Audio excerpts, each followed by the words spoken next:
السلام علیکم۔ آج ہم ایک ایسے موضوع پر بات کرنے والے ہیں جو مسلم دنیا کے موجودہ جغرافیائی اور سیاسی حالات کو سمجھنے کے لیے بالکل بنیادی حیثیت رکھتا ہے۔ ہمارے سامنے دو بالکل مختلف زاویے ہیں۔ ایک طرف ہے حقیقت پسندی یا عملیت پسندی اور دوسری طرف ہے تاریخ کا ایک گہرا اور تنقیدی مطالعہ۔ آج کی اس معلوماتی نشست میں ہم انہی دو متصادم نظریات کا جائزہ لیں گے، تو چلیں بغیر کسی تاخیر کے شروع کرتے ہیں۔ آج ہم کن چیزوں کا احاطہ کریں گے، جلدی سے ایک نظر ڈالتے ہیں۔ پہلے ہم طاقت کے دو نظریات دیکھیں گے، پھر غامدی صاحب کا عملی فلسفہ، اس کے بعد استعداد کی بحث، اور پھر اس کے جواب میں پیش کی جانے والی تاریخی دلیل اور سامراجیت کے خلاف مزاحمت کی بحث کو کور کریں گے۔ آخر میں ہم دیکھیں گے کہ آگے بڑھنے کا راستہ کیا ہو سکتا ہے۔ تو آئیے سیدھا اپنے پہلے حصے کی طرف چلتے ہیں، یعنی طاقت کے دو نظریات، کیونکہ اس پوری بحث کی بنیاد یہیں سے پڑتی ہے۔ دیکھیں، معروف اسلامی اسکالر جاوید احمد خامدی صاحب کے مطابق کسی بھی قوم کی طاقت اور دنیا میں اس کے مقام کی بنیاد محض فوج یا ہتھیار نہیں ہے، بلکہ ان کے نزدیک اصل بنیاد علم اور اخلاق ہے۔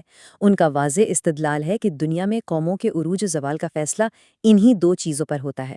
اگر کوئی قوم مجموعی طور پر علم اور اخلاق میں گر جائے تو اس کا زوال پکا ہے۔ اب یہاں یہ سوال پیدا ہوتا ہے کہ کیا یہ فلسفہ صرف باتوں اور کتابوں کی حد تک ہے؟ بالکل نہیں۔ چلتے ہیں اپنے دوسرے حصے کی طرف، یعنی غامدی صاحب کا عملی فلسفہ، اور دیکھتے ہیں کہ یہ آج کی دنیا پر کیسے لاگو ہوتا ہے۔ غامدی صاحب کے اس پورے فلسفے کا نچوڑ آپ کو سورۃ الانفال کی ان کی تشریح میں ملے گا۔ ان کا بڑا دو ٹوک موقف ہے کہ طاقت کا توازن دیکھنا بہت ضروری ہے۔ وہ کہتے ہیں کہ اگر آپ کے پاس جیتنے کی صلاحیت یعنی کیپیسٹی ہی نہیں ہے اور آپ پھر بھی جنگ کے میدان میں کود پڑتے ہیں تو بھئی یہ بہادری نہیں، یہ تو سیدھی سیدھی خودکشی ہے۔ وہ کہتے ہیں جذبات کو ایک طرف رکھیں اور زمینی حقائق کو مانیں۔ تو اب سوال یہ ہے کہ اس استعداد کی حقیقت کا عملی میدان میں کیا مطلب ہے؟ ہمارا تیسرا حصہ اسی بارے میں ہے۔ غامدی صاحب آج کی دور کی شکست خوردہ یا کمزور قوموں کو ایک بڑا واضح 3 قدم کا روڈ میپ دیتے ہیں۔ پہلا قدم، کھلے دل سے مان لیں کہ آپ کمزور ہیں اور آپ کی حیثیت اس وقت ایک نیم خود مختار ریاست کی ہے۔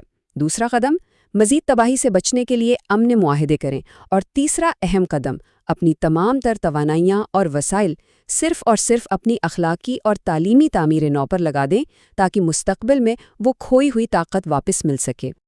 ان کے نزدیک اگر آپ کے پاس طاقت نہیں اور آپ پھر بھی جذباتی ہو کر جنگ چھیڑ دیتے ہیں، جیسے کہ ان کے مطابق 1979 کے بعد ایران کی پالیسیاں رہیں، تو اس سے خطے میں کوئی آزادی نہیں آتی، بلکہ الٹا خطہ مزید تباہی کی طرف چلا جاتا ہے۔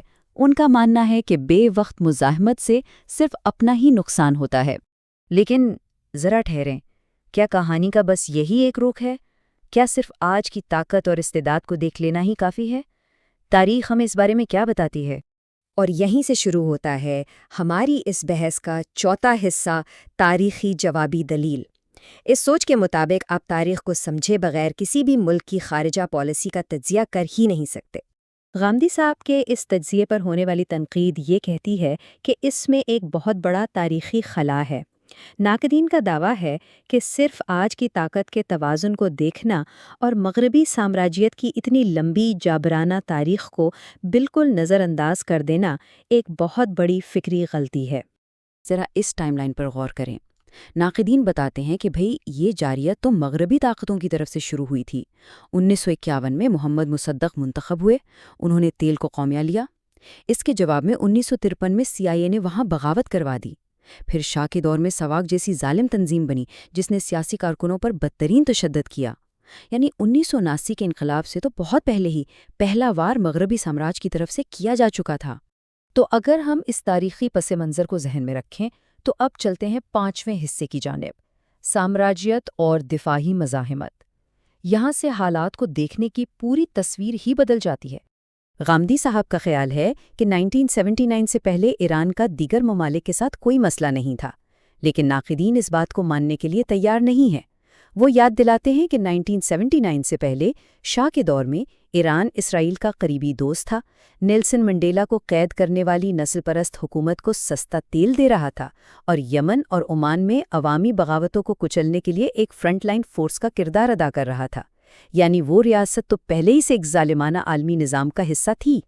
تو پھر 1979 کے بعد کی پالیسیوں کو کس نظر سے دیکھا جائے؟ ناقدین کے مطابق فلسطین، لبنان یا جنوبی افریقہ کے رہنماؤں کا ساتھ دینا کوئی بلا وجہ کی جارحیت ہرگز نہیں تھی، بلکہ یہ تو ان مسلسل ہونے والے سامراجی حملوں اور تسلط کے خلاف ایک دفاعی ایکشن تھا، ایک سامراجیت مخالف مزاحمت تھی۔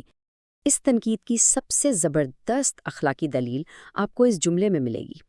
وہ کہتے ہیں، اس دینی یا دنیاوی علم کا آخر کیا فائدہ جو ظالم کے ظلم کو تو چھپا دے اور تاریخ کا سارا بوجھ مظلوم پر ڈال دے۔ ناقدین کا ماننا ہے کہ محض طاقت کے نام پر پیچھے ہٹ جانا اور آج کے ظالمانہ نظام کو خاموشی سے تسلیم کر لینا دراصل ظلم کے آگے گھٹنے ٹیکنے کے برابر ہے۔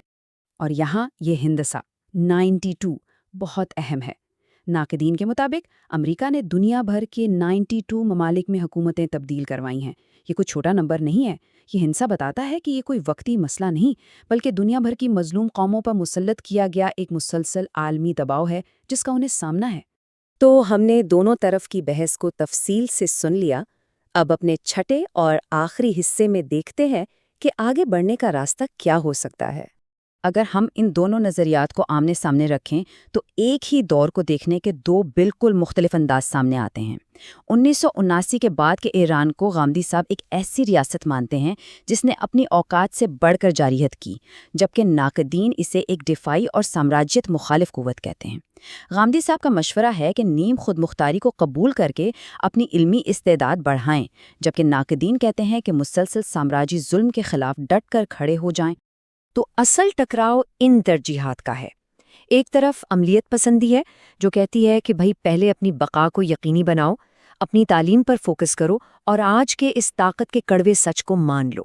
اور دوسری طرف تاریخ کا بوجھ ہے جو کہتا ہے کہ کچھ بھی ہو جائے، اس جاری سامراجیت کے خلاف اپنی آزادی اور خود مختاری کا دفاع کرنا سب سے پہلی ترجیح ہے۔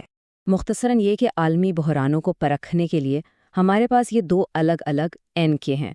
ایک آپ کو موجودہ استطاعت کی تلخ حقیقت دکھاتی ہے اور دوسری آپ کو تاریخ کا بوجھ اور ظلم کی داستان سناتی ہے۔ اور سچ تو یہ ہے کہ دونوں کے پاس اپنے اپنے مضبوط دلائل موجود ہیں۔ تو آج کے اس تفصیلی تجزیے کو ہم ایک اہم سوال پر ختم کرتے ہیں۔ طاقت کے اس خوفناک عدم توازن اور اتنی گہری تاریخی ناانصافیوں سے بھری اس موجودہ دنیا میں آخر آگے بڑھنے کا اصل اور درست راستہ کون سا ہے؟ کیا اپنی بقا کے لیے عملیت پسندی کا راستہ اپنانا ہی ضروری ہے یا پھر ظلم کے خلاف مزاحمت کرنا ہی تاریخ کا درست فیصلہ ہے؟ اس پر غور اب آپ نے کرنا ہے۔ امید ہے کہ آج کی اس بحث سے آپ کو ان پیچیدہ حالات کو سمجھنے میں ایک نیا زاویہ ملا ہوگا۔